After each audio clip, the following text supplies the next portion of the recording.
I think we should stop seeing each other.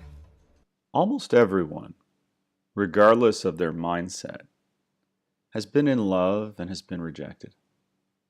But mindset determines how you deal with that rejection. For people with a fixed mindset, rejection feels like a permanent label.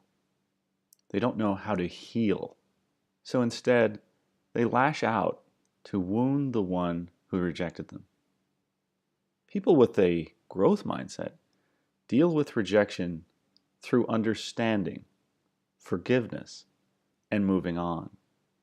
They're just as deeply hurt, but they want to learn from it. They may learn how to choose someone who is better for them, or they may learn something they need to change about themselves. We talk about gifted athletes, musicians, and artists, but what about people who are gifted at interpersonal skills?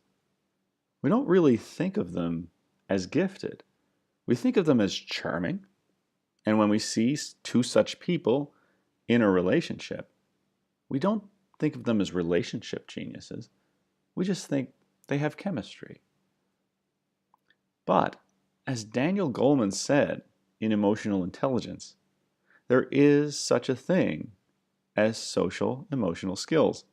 Emotional intelligence refers to how well we handle ourselves and our relationships. There are four domains: self-awareness, knowing what we're feeling, why we're feeling it, which is a basis of, for example, good intuition, good decision making. Also, it's a moral compass. The second part is self-management, which means handling your distressing emotions in an effective way so that they don't cripple you, they don't get in the way of what you're doing, and yet attuning to them when you need to so that you learn what you must. Every emotion has a function.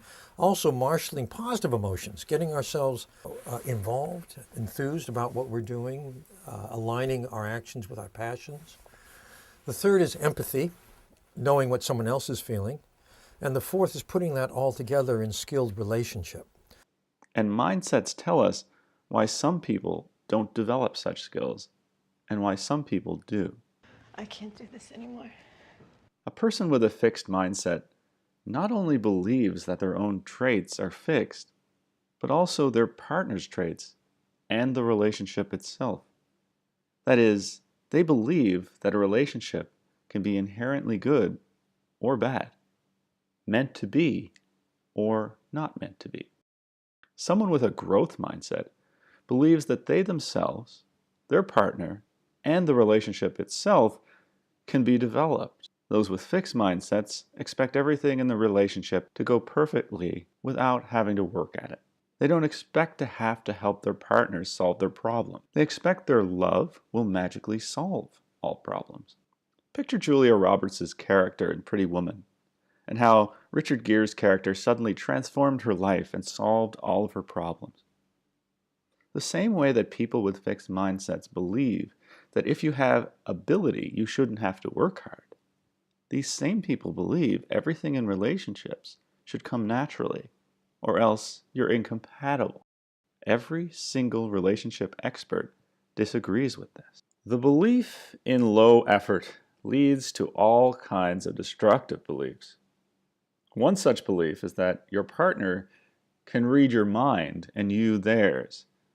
This mind reading, instead of communicating, ultimately results in damaging the relationship. Another damaging belief of the fixed mindset is that you and your partner should share all the same views. Even minor discrepancies threaten this belief, and thus threaten those with a fixed mindset. Fixed mindset couples may think they agree on rights and duties, only to become furious when they find out otherwise.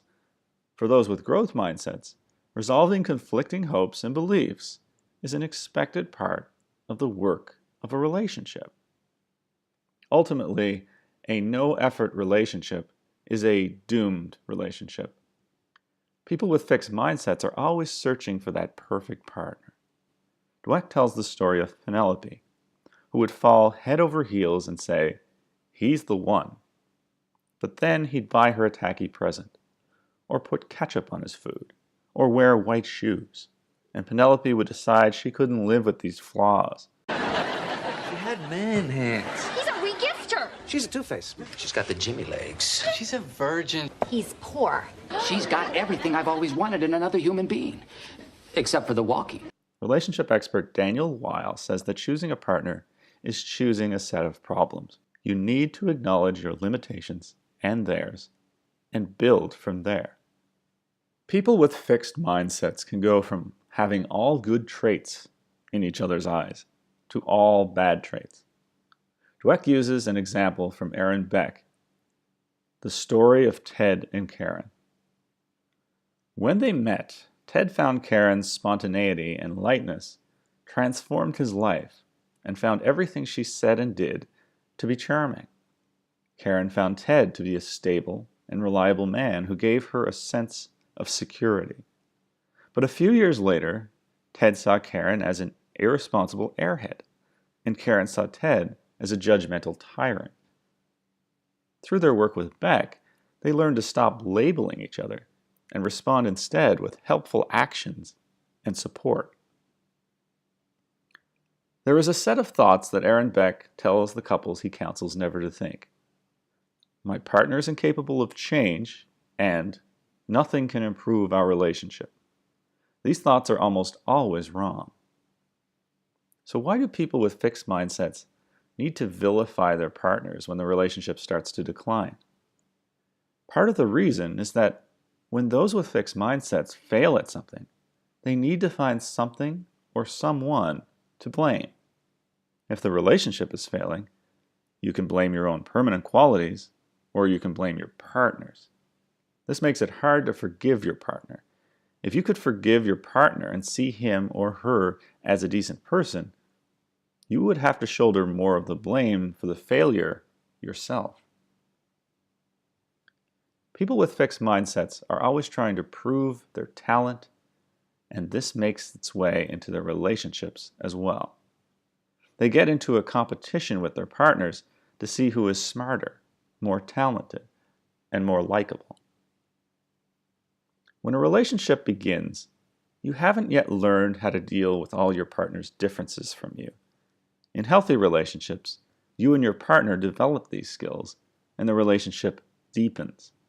But for this to happen, you both need to feel that you are on the same side. For people with growth mindsets, each partner helps the other to reach their own goals and fulfill their own potential.